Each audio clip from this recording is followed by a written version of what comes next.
So, day 2 of our Target rundown. Yesterday I covered 6 books from the first, second and third Doctors. Now we're on to, of course, 4 to 7.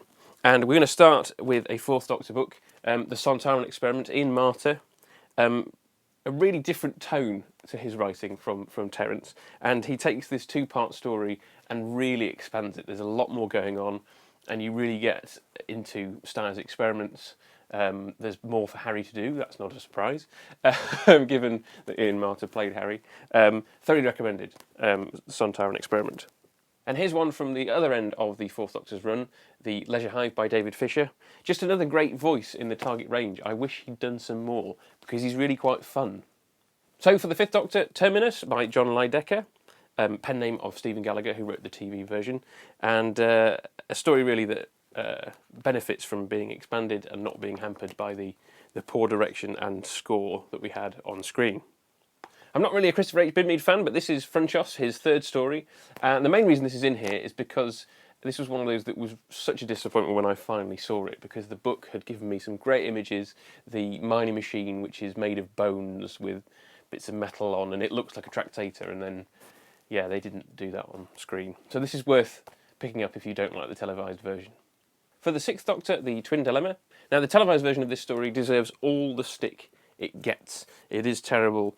Malcolm Clarke is really off with the music. Terrible child acting. Helen Blatch, I don't know what she thinks she's doing.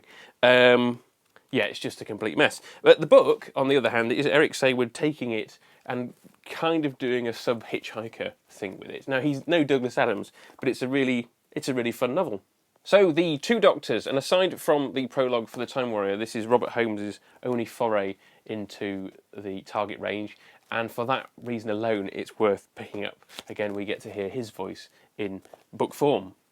Finally, for the 7th Doctor, we're going to kick off with Paradise Towers. Now, most of the 7th Doctor's era is really worth reading because a lot of the novels flesh stuff out. I've picked Paradise Towers because if you're not a fan of the production style of Series 24, then this book really allows you to get into the story without all of that mess on top.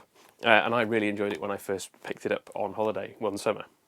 Finally, for McCoy, we have Ghost Light, one of the Series 26 White Spine books. They're all worth picking up, but if you've ever had a problem understanding Ghost Light on TV, read the book because it just makes sense. So there you go, over 2 days, 14 books, 7 Doctors.